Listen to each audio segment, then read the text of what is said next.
Ladies and gentlemen, it has been a while since I've recorded a Raid Shadow Legends video, and I'm very tired tonight, so I'm probably going to be, making some speech missteps and whatnot, but it's okay. We'll get through it. And on the channel today, I am joined by Erroneous, so we're going to be doing a collaboration here on a super cool video idea where we walk you through the two best epics, in our opinion, from every single faction. Erroneous, go ahead and introduce yourself. How you doing? What's up, y'all? And thanks, Bear, for having me on the channel again. I appreciate it. It's been great. And yeah, I'm happy to get into the second half of the faction best epics.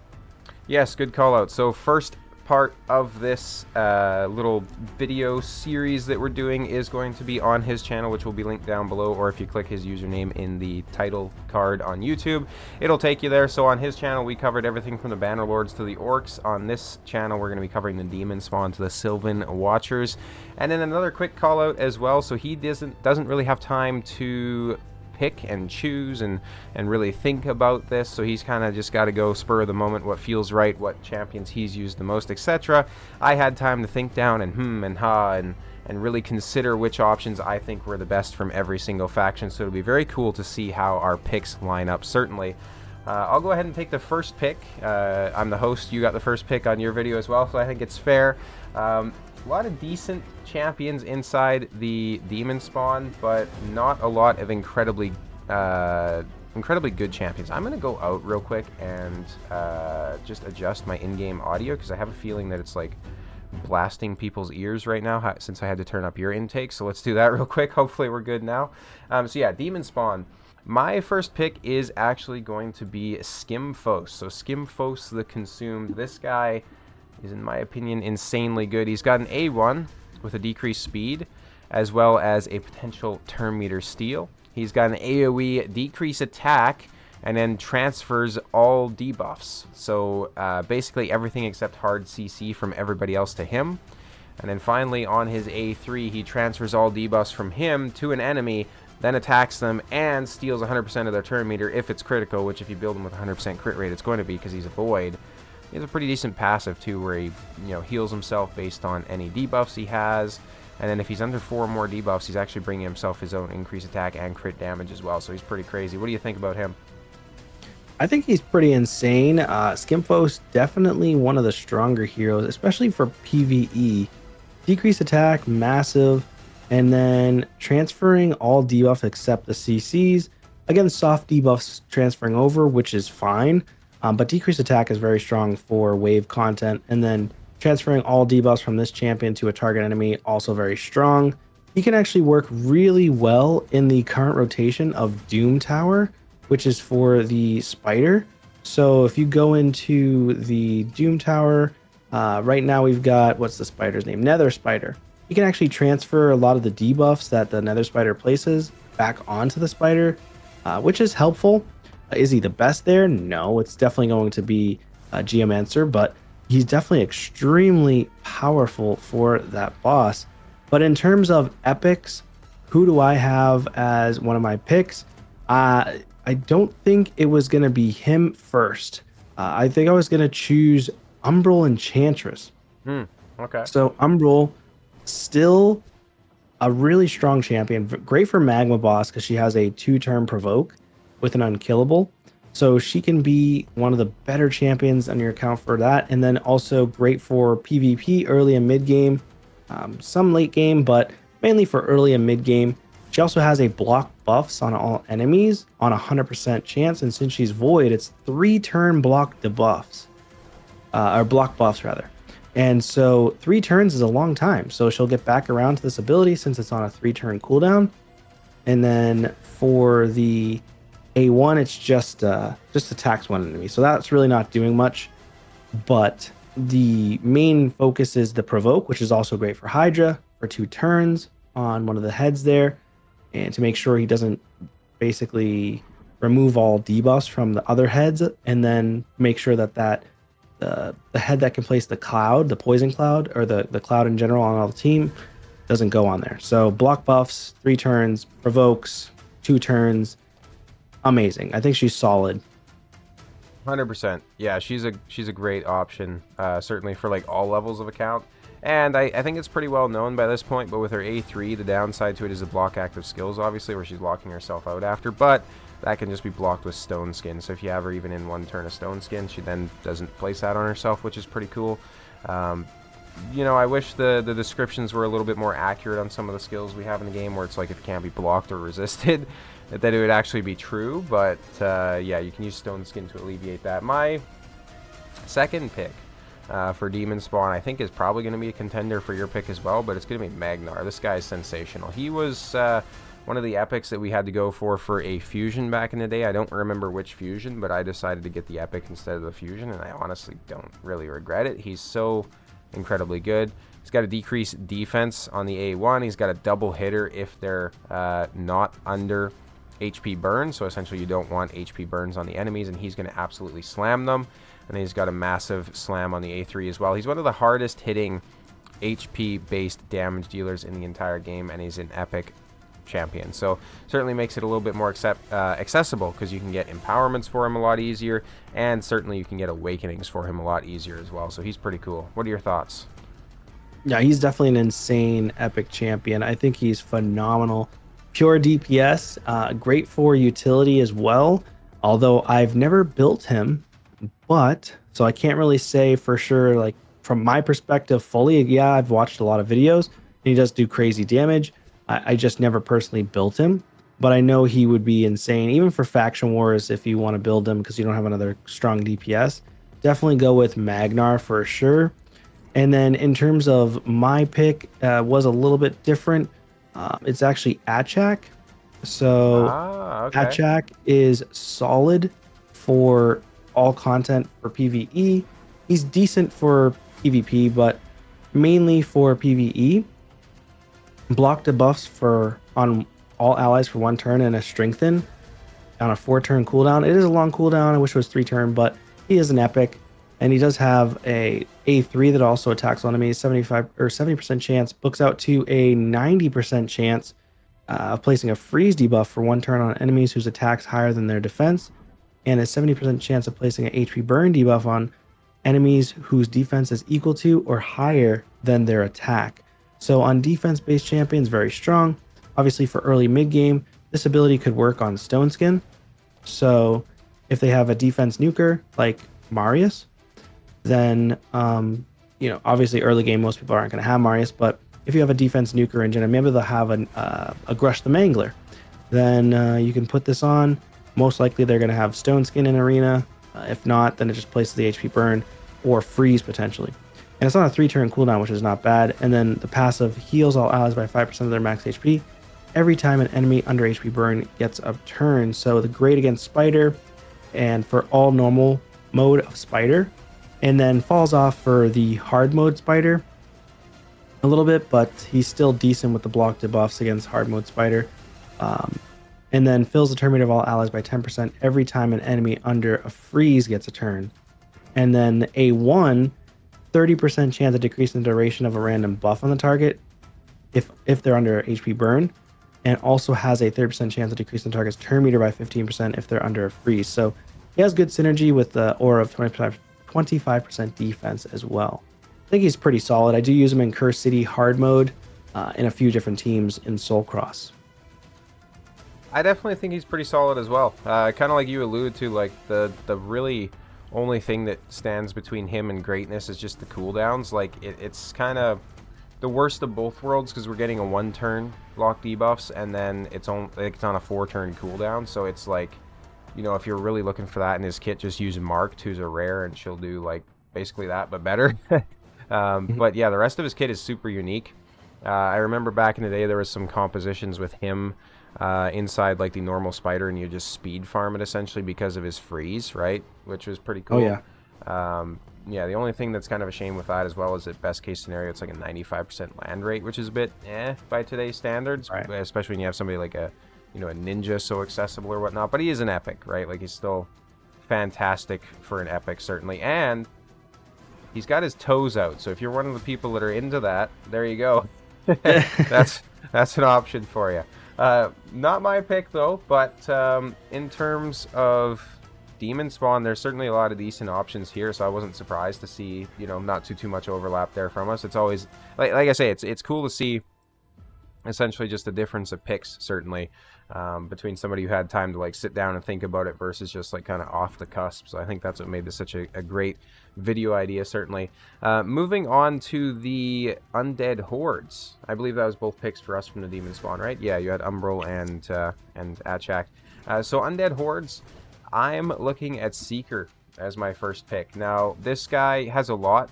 I think one of the important parts of his kit isn't even an active skill, though. So it's his passive, his Dark Blood, where he heals himself by 20% and places an increased defense on everybody for 2 turns when hit with a critical hit. This is so useful, especially for like early game PvP, mid game PvP, where a lot of it's just, you know, based on survival. You put this guy into like the start of your team, right? So slot 1 or slot 2, and if he gets hit with a crit, he's going to make everybody else survive so much easier. He can be a good kind of like, you know, off-meta unit for Siege as well. If you have like an epic only post or something like that, he's a pretty good option, and he hits hard.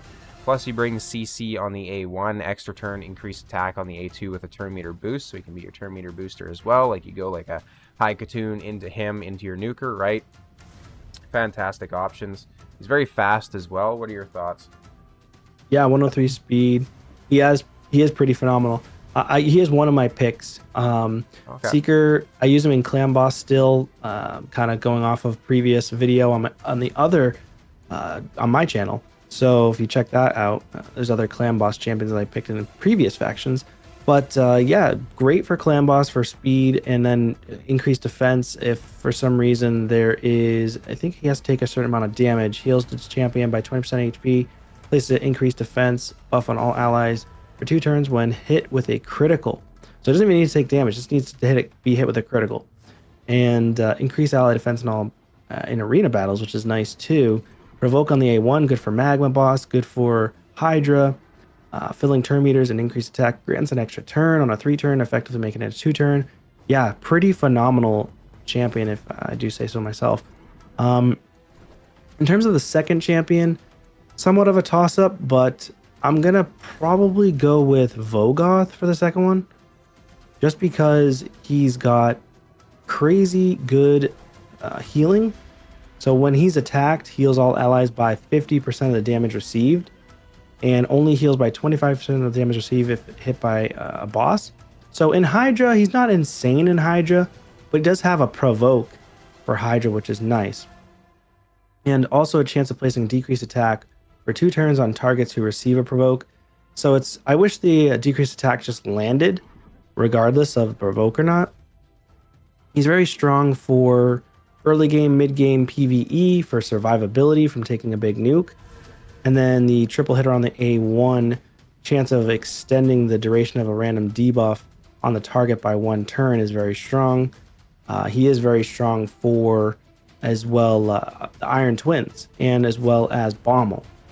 I do use him in Bommel. That's how I beat it the first time ever when Bommel came out a few years back. But yeah, he's still strong.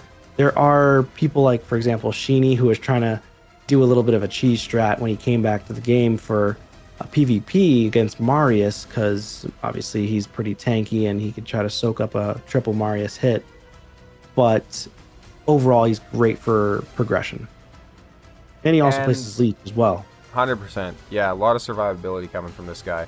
If you put him in like a Guardian set as well, along with like a Bulwark Mastery, it's just making everybody else so tanky, and then like God forbid you throw like a Harima into that composition, and it's going to be like so hard to get through that team. It's just going to be very annoying. I remember when he was introduced, we didn't have as strong of like, you know, single target DPS units, so a lot of times he would slow down arena fights. Like you actually seen him quite frequently. It was pretty crazy. In terms of my second pick for the faction, it's going to be Husk. So a bit of an oldie but a goodie that we certainly seen a resurgence with Hydra. So his provoke A1 and then AoE A2 with a stun, but also more importantly an enemy max HP scaling. So he can do big damage. It's pretty easy to get him to max out his enemy max HP scaling inside the Hydra. He has very good base stats too, especially for an HP based damage dealer, right? Like he has very solid base HP, and then again, like, you know, just the A1 with that provoke. Now, in my opinion, you could like remove the A3 from his kit, and he's the same champion. You're really Pretty only much. bringing him for like the A1 and the A2. That's it. Like, what do you think? Yeah, same. I mean, his A3. Now, if you put him in full lethal set or even full merciless, which I've tested him in merciless, I could only get him in a 6-piece, but in a 9-piece, he'll do pretty decent damage on the retaliate because the damage increases according to his his current HP. The only downside is I've never done enough testing to where is it his full HP, which is what he does, the full damage potential, or less HP, where he does more damage on the retaliate. Not 100% short on that, but I've never actually done the testing enough on it because I mainly just use an A1 and A2. But for Curse City, he does come in clutch against a couple of the wave content. Actually, I think in this rotation of Curse City, he might be part of S14. No, he is a part of I forget, 16 maybe. He pops up a ton, certainly. Like, Oh, he's here you very S25. S25. Yeah, he's good for S25. So that is the Awaken stage. So you can utilize him. But obviously, most people are going to have like a Tholen or a Thor. But he does come in and can do the stuns against the waves, which is really nice. Right. But he is pretty clutch. Yeah, my team was very free to play friendly. It was like a 5-star Awakened Timid, Throat Ripper, and Tholen, and then an Embrace. So, you know, Oh yeah, very Embrace is accessible just for nasty. everyone. Yeah, he's crazy. But yeah, if you don't have those champions, then a Husk can certainly come in here and make your life a lot easier. That's for sure. Very true. And that was both picks for us, right? I believe. Yeah. So yours was Vogoth and Seeker, right? Yes. Seeker's such a good champion. Even still, like, he's one of those champions that's just like been power crept, but at the same time not really at all, especially for what he does in his particular role, right? Like, he's so unique, it's kind of cool. Moving on to my Dark Elves pick, I actually have like 3 here, so I have a main pick and then 2 that are kind of tied. So my first pick is going to be Durandil. Durandil, he brings a A1 with a freeze chance, so he can actually be sort of useful inside Fire Knight Hard if you're really hard pressed. He has a very hard-hitting A2, and then he also has a very hard-hitting A3 with a lot of built-in ignore defense, as well as like putting a perfect veil on himself if the attack is critical, which is pretty insane. Very decent base attack as well. Speed and everything like that is pretty solid. I know Ash is very high on this guy as well. He did like a force nuke test, and this guy came out like above a lot of legendaries, which was pretty crazy. He does have very good multipliers. He's a very generic looking dark elf, but he's super cool at what he does. You used him at all? Yeah, I actually have never used him yet. So I have seen the video that Ash put out of how much pure damage he does. So he does do solid damage, and great for the faction as well if you're just looking for a solid nuker. Maybe you don't have Foley or other champions. But honestly, this guy smacks and then ignores defense. Fills turn meter by 10% for each critical. So in faction wars, he's getting like a 40% turn meter increase potentially. I mean, yeah, he's pretty solid. I think now that I look at all the champs, he would definitely be number 1 from a DPS perspective. Excuse me. And then for the other champion, I'd probably pick Caden. Okay. So Caden is a support reviver, kind of a toss up between Caden and then another champion that I have here, which is old, which was Madame Saris. But Caden is insane for faction wars, Curse City, PvE, general progression. If for some reason you pull him and you don't have Tagore, God forbid, which you can get Tagore from a promo code login as well. He also has a provoke on the A1, good for Magma Boss. It is a 15% chance to land a provoke, booked up to a 30% chance. And then decrease attack on all enemies on the A2, 100% chance on a 3-turn cooldown is nice. And then revives 2 random allies, 50% HP, and places a 60% increased defense for 1 turn on a 4-turn cooldown. So also not bad, especially for just survivability. True enough, yeah. And he has really good definitely stats, not terrible. really good defense, and really good, decent HP, but crazy defense. No kidding. Yeah, and he's like pretty much the only reviver in the entire faction. The only other option being what, like Blind Seer, like. So good luck getting through faction wars if you're not using one of those two. Like it's crazy how few options there are. Certainly, when it comes And the only to other reviver is Rian from Doom Tower. oh yes, good point. Yeah, she's the other option. We were talking on your channel actually about my conspiracy about how like certain champions are just less tanky than others, even though you know their stats might be better or whatnot. She's one of the ones that it's like I swear to God, she is like so squishy. No matter how I build her, like how much HP, how much defense she has, she just like dies in a couple of hits every time. It's crazy. So I don't know what's going on there. She does but have lower defense by like 200 from Kaden. She only revives one person. yep. Not the best, but she does have a nice buff removal. So Yeah, she no, is exactly. she is still strong, but yeah, she does tend to, for some reason, die quickly. It seemed like Especially she was going to be since she super gets cool. targeted a lot. True enough, yeah. It seemed like she was going to be super cool with like the Eurost and the Akoff combination, but I've never used it. yeah, it's kind of a little disappointing. My picks are going to be a toss-up between two.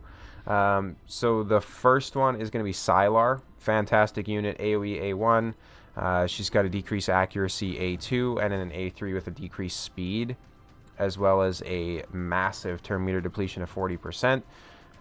You know, super controversial, I know, right? One of the best turn meter control units from the faction being potentially one of the best epics. Who would have thought, right? Crazy stuff. Yeah. Dark Kale is the other pick. This guy is pretty crazy, especially for like clan boss and stuff like that. Triple hitting A1 with a detonation on poison or HP burn is crazy. His passive is really insane, so decreasing the crit rate of enemies under 2 or more poisons, right? So, you know, your clan bosses, basically any PvE enemy only has 15% crit rate anyway, so you're basically just taking away their ability to crit you. The single target poison as well as poison sensitivity, he's one of the only champions in the game that can place 3 poisons on a single ability. There's very few others that can do it, especially along with the sensitivity. And then finally an AoE decrease attack, where you can also extend the debuff duration, which is pretty insane. So super cool. What are your He's thoughts? a good champion. I just don't seem to use him. Yeah, he's definitely fallen City, off on my account too, yeah. Yeah, I only use him in like one stage in Curse City. But maybe there just isn't a lot of areas that they've given him for Curse City for some reason. I have used him, I think, in a Doom Tower secret room, but otherwise, not using him in faction wars unless there's a condition where I need to do like poisons or something.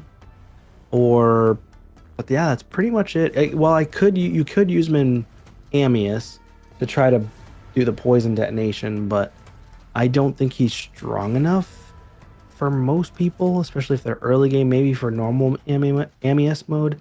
Right. But other than that, he doesn't have heal reduction, I don't think, right? No, he does not. He's just, for my account and even for mid game and late game, unless you're using him for maybe Dragon Boss, he's not going to be insane in other areas. He's going to be decent for like Ice Golem Dragon. Like, he's still strong, don't get me wrong. Still a super strong champion.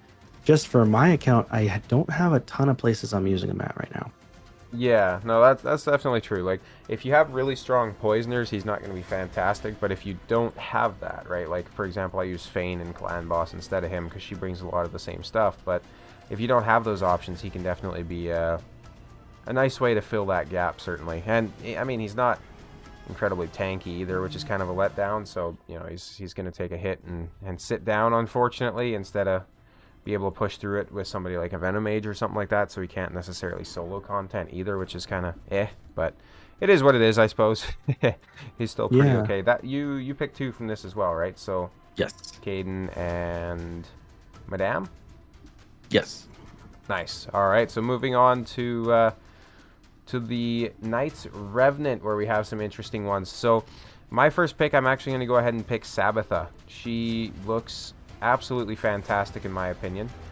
She has a very strong revive as well, where she has a revive an ally with 25% HP and 100% turn meter, but a block damage for 2 turns. She also has an increased defense and attack on everybody, so she's setting up everybody's skills. She has a passive Whenever she revives somebody, decreases the cooldown of one of her champion skills by 1 turn. So she could potentially decrease the cooldown of her revive as well, which is pretty cool. And then she does also have a heal on the A1. Now, a big potential call out for her is if you're struggling for damage inside Chimera, she can bring obviously the increased defense and increased attack. So again, setting up both types of damage dealers. But more importantly, she can allow you to smack the ram form with her revive. So you can revive, put up the block damage, then you can go in with like the A2 of a Marius, the A3 of a Newt, and you don't have to worry about them dying. They can just go ahead and smack that form around anyways, which again, if you're struggling for DPS, that adds a whole nother like 5 boss turns every rotation for you to go ahead and just do extra damage. What are your thoughts? You use her? Yeah, she definitely one. I don't even actually have her. Ah, okay. I didn't go for the fusion for whatever reason. I don't remember which fusion she was with. I think she was with the fusion. She was, yeah. I did not go for her on my free to play account. Maybe just I was skipping it. And yeah, no, she's definitely super powerful. I think she's a great epic, especially for this faction, and great for faction wars. Great for Curse City. If I had her, I would use her in Curse City as well.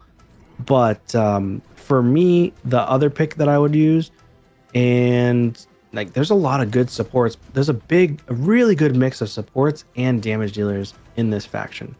So you could pick quite a few different champs that could be a best in class.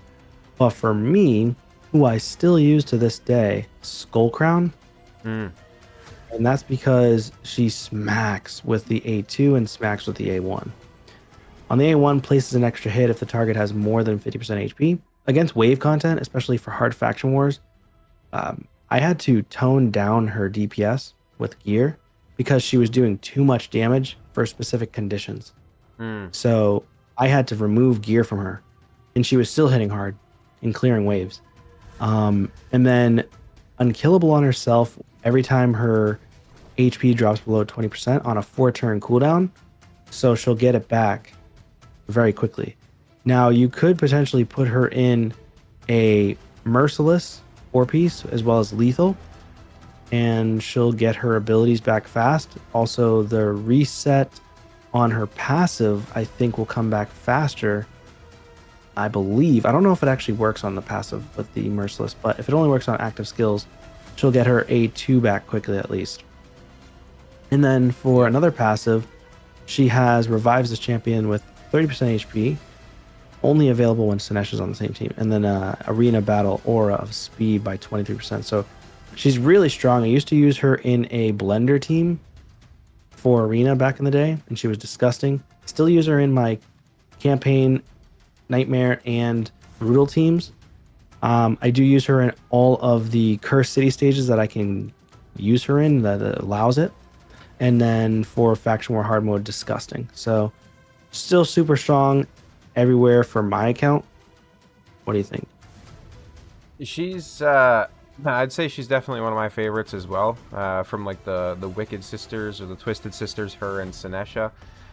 She's kind of like the damage dealing specialist, and then Sinesha's kind of like a little bit more control with like the cooldown increasing and stuff like that. She's so strong though. She's like a poor man's Leorius too, considering that she has like the swift parry built in essentially, which is very, very cool. And I remember her being like a huge meta disruptor back in the day too, and she can still definitely get used like that. Certainly, she has decent multipliers, fantastic looking champion as well. Overall, just fantastic. I definitely like her as well.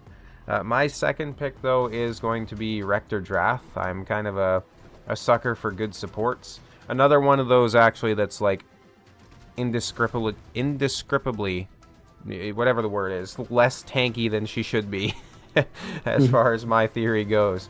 So no matter how much HP or defense she has, she just doesn't survive very long, it seems. But her A2 is fantastic, so bringing the perfect veil on everybody with full HP, and then if they have less than 100% HP, she places a continuous heal, which is very effective actually if you have like provokers and stuff like that on your team, because usually they're not going to have the full HP. So then they're also the champions you don't want to be hidden. Whereas, you know, say for example, like your Skull Crowns or your Phoenixes or your other really squishy damage dealers, you do want them to remain hidden, which is pretty cool.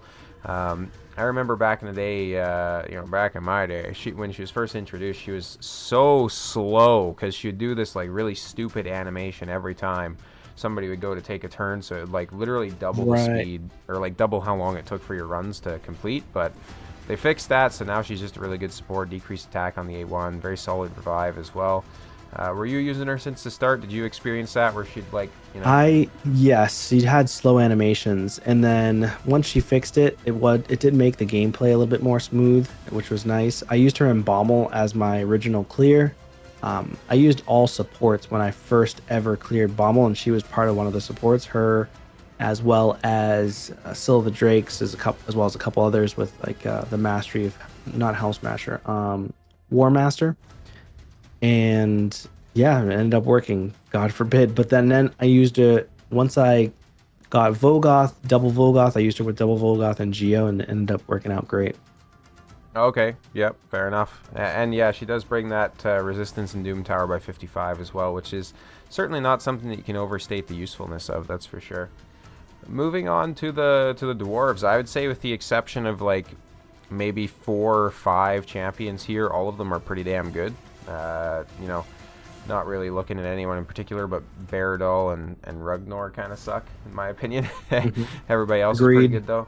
My main pick, of course, and again, this is, you know, a super off-meta pick. Nobody ever thought of this ever, but it's Geomancer. Geomancer is my go-to. I remember, like, way back in the day when he was first added, again, another, you know, back in my day kind of moment, but I had like my roommate at the time and then my girlfriend at the time both played Raid Shadow Legends as well, and they were like super excited when he was added. They're like, yo, did you see this? And it was just like Geomancer basically one-shotting the classic clan boss himself because his passive was busted when he was initially introduced, so you could stack up like War Master procs along with like the every individual activation of the damage reflect and stuff like that. So he was like the OG Titus basically. But yeah, he's got that crazy passive basically that just allows you to reflect damage, take less damage.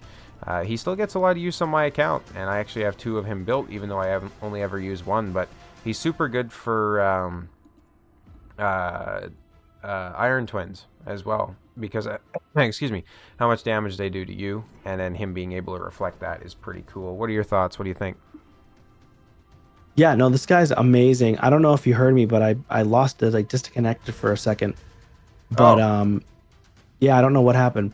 But he like cut out for like a solid 5-10 seconds.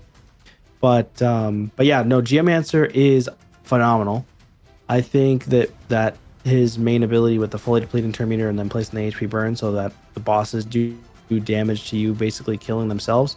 Also insane, don't sleep on him in the wave content, because wave content, I do that on the Cupidus, and then Cupidus goes down like a ton of bricks. Yep, 100%. And in general, like his A2, removing all buffs from a target enemy and then attacking them is great. And then the A1, decreased accuracy. He was one of the first champs with the decreased accuracy, or one of the champions that came out that they started adding decreased accuracy on too. I do believe so, yes. So great champion, still amazing in all content. Use him in Nether Spider, and I use him specifically with what's her name from the Lizardmen that I talked about. What's her name again? From the previous video content we have on my channel. Was it Venomage? Yeah, Venomage. So freaking awesome champions together. So yeah, utilize both of these guys together, and they're like unstoppable on Nether Spider. That was actually my pick, by the way, Geomancer. Nice. And then the second pick would probably end up being Morag, because Morag, it was kind of a toss up between her and then of course like you got Melga, who's also pretty insane, Melga Stiergodel. But for her, and then of course Demitha, but for her, Morag is great with joining ally attack. So 2 random allies join an attack and grants an extra turn if an enemy is killed. very strong because a lot of times you're gonna kill somebody. It doesn't even have to be a kill from her. It can be a kill from any of the allies joining the attack. So if you put her with, say, a Skull Crown or a Gala, things like that, they're pretty much going to wipe someone out. And then on her A2, attacks on enemies and does a strengthen on all allies, and she hits hard too. And then her passive is that she counterattacks when hit under a strengthen buff placed by this champion. So any of her allies gets hit, then she can counterattack the enemy, and she can hit pretty hard. And her A1 each hit ignores shield buff, so she's not a bad champ. She has decent stats, 12, almost 1300 on the defense. She's a little bit slow at 99 speed and 18,000 HP. The dwarves always have tanky stats. Yep, exactly. Yeah, no, she's a very, very good pick. She's like really good for setting up damage, right, with obviously the ally attack, but then she also brings the survivability with the strength, and it's a very, very solid kit. And it really, like, you know, the fact that this is an AoE then places strengthen is so strong, because a lot of times on an epic we'd see like just an AoE, or we'd see just a place of strengthen, right? But her having both just makes her so much better, in my opinion. In terms of my second pick, it's actually going to be Melga. So you mentioned her. She is sensational. Especially if you're lucky enough to have Senna Amberheart as a part of your roster as well. So Senna has the ridiculously broken passive where whenever a continuous heal detonates, she's going to fill turn meter. Well, Melga brings another continuous heal to that as well. But more importantly, she also brings a revive, which is pretty okay. So 20% HP and 20% turn meter, which is obviously, you know, quite weak in all honesty. But then she does also place a shield on them for 30% of their max HP. So effectively, she's bringing them back with half HP overall. And she also has a cleanse on the A1. And even though she has very low base defense, we've been talking about this quite a bit tonight, she just survives everything somehow. Like, she's so incredibly tanky. I did a showcase on her way back in the day inside the city of Centranos, and she was like so instrumental to getting through certain waves. I definitely love the kind of like plumage she's got going on the helmet as well. Such a cool champion, certainly. And then, yeah, like you mentioned, the dwarves usually are tanky, so she's fast, she's got good resistance, good HP. You know, she can get the job done, certainly. What do you think?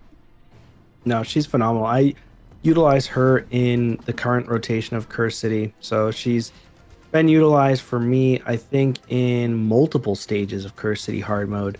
So she's phenomenal. Don't sleep on her at all. I think she's in S19, if I'm not mistaken. Or no, not at 19. She's in one of the Soul Cross stages. So she can be utilized in the higher end. So definitely don't sleep on her. She's super powerful. And then in terms of, let's see. Actually, I don't have any other picks. That was 2 picks there. Okay, sweet. Well, we're moving on to the Shadowkin then, where I think there may be a little bit of overlap. We'll see.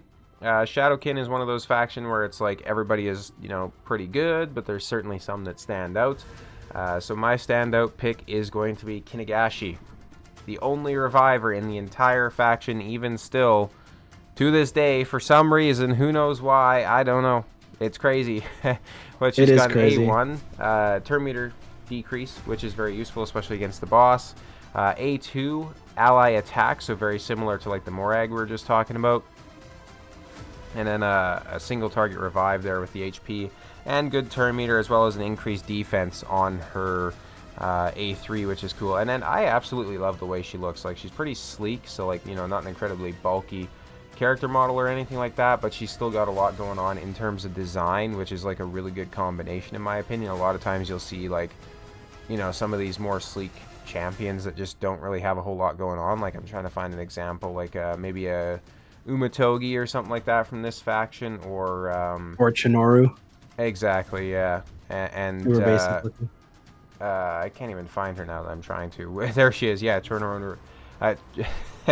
Chinoru. I can't really talk tonight either, apparently, but yeah, very, very basic, right? So it's kind of cool to see somebody that's like, you know, again, a pretty like compact design, but still a lot of detail to it.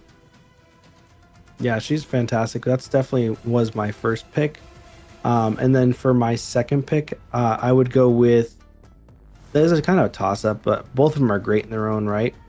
This is more of a bias for me, but Hotatsu. Not I was gonna go with Taragi, but Okay. Hotatsu, he has a very hard hitting A1. He hits hard on the A2, and then on the A3, increased defense and continuous heal on all allies. And it's the big version of increased defense. And on the A2 also lands decreased attack on a 80% chance on a 3-turn cooldown, and a leech on the A1. Great for clan boss.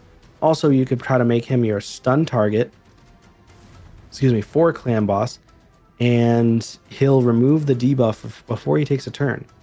So could be really helpful if for some reason you don't have super strong man-eater or other unkillable type team going on, and maybe you're trying to go for like a two key ultra nightmare team. This guy is pretty nasty, and increased defense in all battles by 25%. He's also in most of my Cursed City stages to beat the harder Soul Cross stages, and also in my Shadowkin faction. I don't have him because I have so many strong legendaries, but he would be utilized in my faction hard mode if for some reason I didn't have many legendaries. He's definitely fantastic, yeah, and like you mentioned, his passive is really kind of what helps him shine as well, where he's removing that hard debuff with priority before other debuffs, which is super, super cool. And then, yeah, like the other honorable mention you called out is the sausage man himself, Taragi. I don't know what this stuff actually is, but like the little white pouches with the red markings just remind me of like sausage links that go around them, so Oh yeah. that's what I think of every time. But yeah, he's fantastic. I have him on my free-to-play account, and he's like so tanky, helps everybody stay alive, brings, you know, ally protection, provokes, all that sort of good stuff, right? He's so, so good.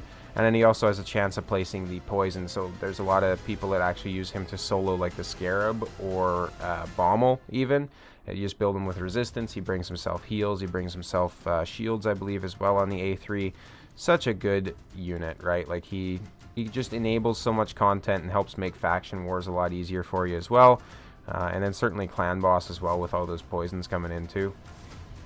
Just to switch let's switch things up a little bit. You want to start with the Sylvan Watchers pick? Yeah, so for Sylvan Watchers, this is a good one. They have pretty decent supports and strong DPS. So my favorite though out of this entire faction, hands down, probably number one here, is Dythy. Dythy is disgusting for an epic. So he has on his A3, it's on a 4-turn cooldown when booked. Increase attack, increase accuracy on this champion for 3 turns, and grants an extra turn.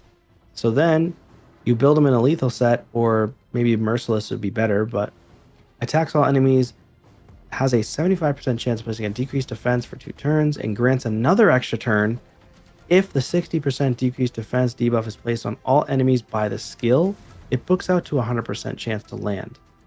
And he could potentially one-shot a wave if he has enough DPS. If you put him in the Crushing Rend, Blessing, you put him in Lethal or Merciless, and then you want to, if you land a decreased defense prior to him using this ability, is probably going to wipe them.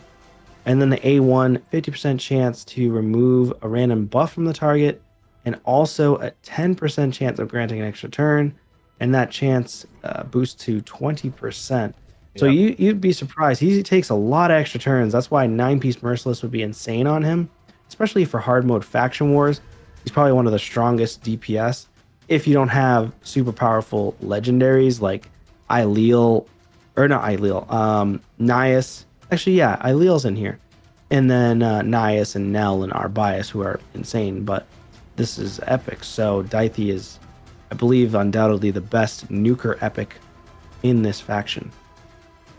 See, I would be inclined to agree with you, but you didn't pick the same champion I did, so obviously you're wrong. Just kidding, just kidding. No, Dythy's fantastic. He's like always just cycling so many turns, it's insane. He has good base attack, and he has like that built-in like relentless on the A1 essentially, which is just like crazy. Like he's so good, and exactly like you said, hard mode faction wars, he's in the team so much. But my pick is kind of the Dythy adjacent, which is Ruella. So Ruella's like basically Dithy, but more boss focused. Everything she does is single target, but she will carry you through, you know, Faction Wars still. She'll carry you through Fire Knight, certainly, Dragon, all that sort of good stuff. A1, triple hitter. Each critical hit, 100% chance of stealing 5% of the target's turn meter, so you're straight up stealing 15% of the turn meter. A2, triple hitter, brings a plethora of debuffs that you need. So it books up to a 75% chance of placing a decreased defense, weaken, and decreased speed. It's not a one or the other, or each hit has a chance to place one of them. It's every hit has a chance to place all three of those, so you're almost guaranteed to get, you know, the 3 debuffs that you need most for a lot of content. Certainly, for example, like, you know, Clan Boss, you can be a good setup, or again, Fire Knight, those sorts of things. And it can also help to get around Affinity too, because you have a very strong chance of weak hitting on one of them, sure, but then the other 2 hits you could still place debuffs. And then finally, she also brings a turn meter fill and increased crit rate for 2 turns, albeit on a 3-turn cooldown, which, you know, still works for most situations perfectly fine. So I think she is a fantastic champion. You used her? What do you think? Yeah, I have her at rank 5 still, but she is very powerful. I do use her in the faction just because I don't really have much in terms of DPS, but I will say with the new legendary that just came out, Lemonisi, she is disgusting in the hard mode faction wars, Lemonisi for a legendary, but if you don't have Lemonisi, then Ruella is clutch against the boss for hard mode faction wars. For my second champion, probably go with let me see here. I do like Ruella. I think she's great, but I'm probably gonna go with toss up between Cryoden and Naya. Both of them are insane. I think that I'd go with Cryoden, just it's for specific content. And that is for Tainted Fire, not Tainted, is it Tainted Fire? Yeah, Tainted Fire for the boss for Fire Knight. And so triple hitter on the A1, 35% chance to place freeze, double hitter on the A2. He also hits really hard and chance to place freeze against the waves on a 3-turn cooldown if you book him. And then on a 3-turn cooldown, increase speed on all allies for 2 turns and fills their turn meter by 15%. So he has a little bit of a turn meter fill. And then his passive fills this champ's turn meter by 5% for each freeze debuff placed by this champion. So he's getting back around to his abilities fairly quickly when he's landing freeze, which synergizes well with his own kit. And then he does pretty decent damage as well. Definitely, yeah. He's a very good unit. Certainly, I used him for a little bit before I got Neldor for Fire Knight Hard. And he's super good. He still pops up all the time inside Faction Wars for me, and certainly inside Sidious and Tranos. He gets a lot of use there as well. Like, he's fantastic. He's got a really cool, like, little trinket on his chest too, like a little, like, statue of a woman of some sort there. It looks like it's so cool how much, like, detail they put into these champions that people may never even notice, right? Like, it's I so didn't even awesome. notice that. And then, yeah, so my pick is the actual, the other champion you mentioned there as well, the White Dryad, Nia. So she has an AoE, A1, decreased speed, an A2 where it's a cleanse, heal, and resets their cooldowns by 2 turns. So you've seen her popping up everywhere for a while to enable Trunda teams inside Hydra, and we all know how perfectly balanced Trunda teams were, right? So you'd see, like, 2 Nias and then, like, a Trunda running with, like, whatever else. Which is super, super cool.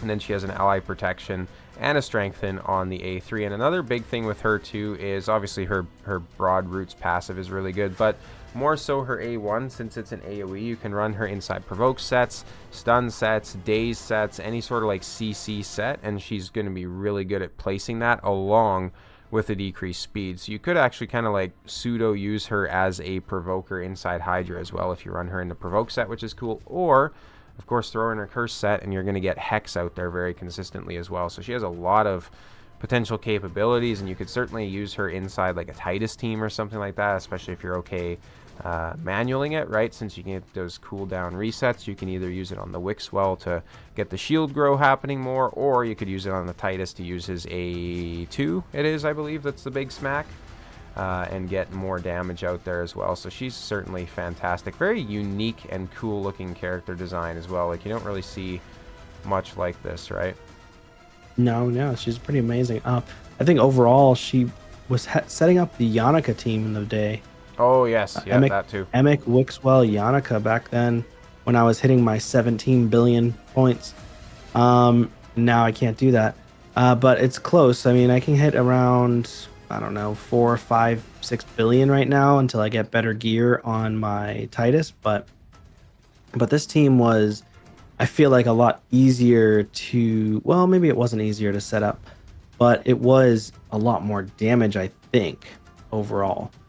But yeah, she's pretty disgusting in her own right, especially for faction war hard mode and then PvE any area of the game. Yeah, she's phenomenal. 100%. And just to call it out real quick too, since we're at the last faction here, the Sylvan Watchers are just like insanely cool with how they look. Like, you'd be very hard pressed to find any champion in this faction that doesn't look like absolutely badass, which is pretty cool, right? So like, even the lowly uncommons are still very unique and cool looking champions, and certainly the same with, like, you know, the rares. And we're actually getting more like good additions to them every update, it seems. Like, even Glade Wolf, the latest edition, is a super good rare, which is pretty cool. But yeah, that'll finally bring us to the end of this almost 2 hours worth of recording of this best epic from every single faction. And it's like 1 a.m. for me and like 2 a.m. for you, I think, 2 a.m. right? here. So yeah, it's been fun though. So if you're here at the end, thank you for watching all the way to the end. Make sure to go ahead and check out Aronius' channel as well. Make sure to go ahead and subscribe and like on both videos as well if you enjoy the raid content. And there is a Discord link down in the description of my video here. Yours too, I'm sure. Yes. So yeah, if you have any last words, Aronius, you can go ahead and do the closing for us. Absolutely. Thank you so much for having me on the channel again, Gabriel. I appreciate it. Make sure you guys subscribe to his channel. Great content creator, playing multiple games on his YouTube, same as myself. I would really appreciate it if you gave us a follow, leave a like on the video if not, and we really appreciate it.